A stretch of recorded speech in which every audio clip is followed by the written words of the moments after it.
Soft cabin lights glow as the aircraft hums through calm air.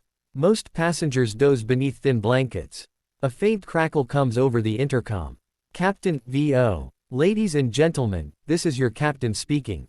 If there are any combat pilots on board, please press your call button immediately. The cabin stirs. Confused murmurs rise. A flight attendant, Karen, glances down the aisle, unsure if she heard correctly. Karen, whispering to another attendant, did he say, combat pilots?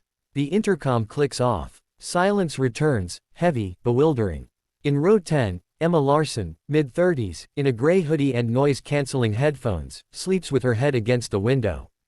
A faded military duffel bag rests under her seat. A passenger across the aisle nudges her. Passenger. Ma'am, you hear that? Captain's asking for combat pilots. Emma stirs, half asleep.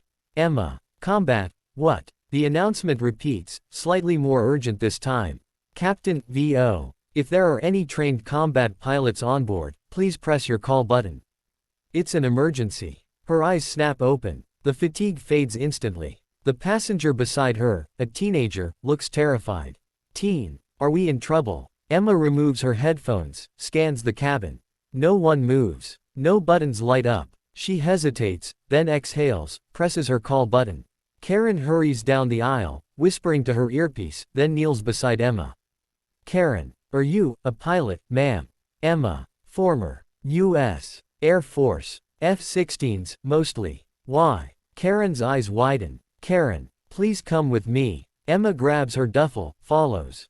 Passengers stare, whispering. Someone mutters. Passenger. What's going on? Int. Cockpit. Moments later. The co-pilot's seat is empty. The captain, late 50s, pale and sweating, clutches the yoke with one hand, the other trembling. Warning lights blink red across the dashboard. Emma steps in, freezes for half a second. This is a commercial Airbus, not a fighter jet, but her instincts kick in. Captain, you're the pilot. Emma. Was. What happened? Captain. My first officer, heart attack. We've declared medical, but he's unresponsive. We're over the North Atlantic, autopilot's acting up, and I. He grips his chest briefly. Emma. You're not fit to fly either. Captain. Stern, urgent. I can handle it. I just need help with systems. Emma slides into the right seat. Her hands move with mechanical precision. Emma. Okay. Let's see. Autopilot, disconnect, confirm manual. Altitude hold, re-engage. What's our destination? Captain. Reykjavik. But we're low on fuel, deviation earlier due to turbulence. She studies the gauges, cross-checking altitude, pitch, heading. Her training resurfaces like a muscle memory she thought she'd buried years ago. Emma. All right, Captain. I've got control. She steadies the aircraft, smooth and sure. The trembling levels off. Captain. You've done this before. Emma. Not this kind of bird. But lift, drag, thrust, and gravity still play by the same rules. He almost smiles. Then, radar warning blips. Emma. What the? Captain. Weather ahead. Severe storm cells. Emma's jaw tightens. Emma. We'll divert south, skirt the cell. Captain. Can you fly instruments only? Emma. Try me. Ext. Night sky. The aircraft banks slowly, lightning flickering in the distance. Int. Cockpit. Emma adjusts course, fingers gliding across unfamiliar panels. Emma. You said autopilot's unreliable. What happened? Captain. Malfunction started 30 minutes ago, kept dropping altitude commands. First officer tried to troubleshoot, that's when. He trails off, voice breaking. Emma. It's all right. Focus on breathing. I'll handle the approach. She radios air traffic control. Emma, into headset. Reykjavik control, this is Oceanic 732 declaring emergency. Captain incapacitated, co-pilot unavailable. I'm a former Air Force pilot assuming control. Request priority landing. The reply crackles through static. ATC VO. Oceanic 732, Roger. State your current position and fuel remaining. Emma reads back calmly, scanning the dials. Captain, you sound like you never left the cockpit. Emma. I didn't plan to come back. Captain. Why'd you stop flying? She hesitates, eyes fixed ahead. Emma. Lost someone. My wingman. Didn't think I'd trust a sky again. He nods quietly. Suddenly, the plane jolts, hard. Alarm tones shriek. Emma. That's not turbulence. She looks at the control surface's indicator.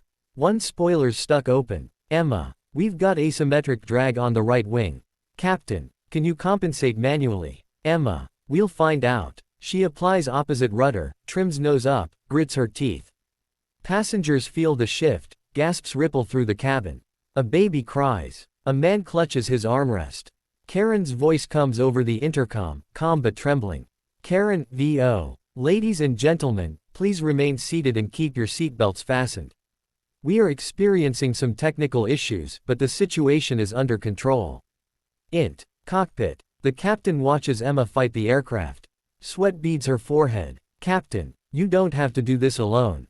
Emma. I know, but I'm used to turbulence. After a tense minute, she stabilizes the jet.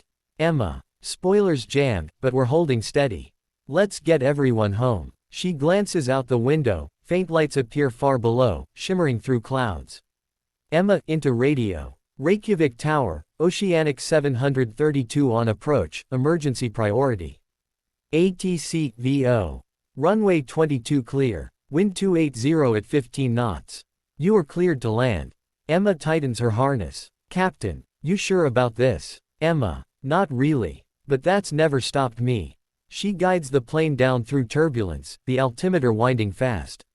Ext. Cloud layer, continuous. The jet bursts through the storm, rain lashing the windshield. Below, runway lights stretch like a glowing river. Int. Cockpit. The captain's breathing shallow. Emma. Stay with me, Captain.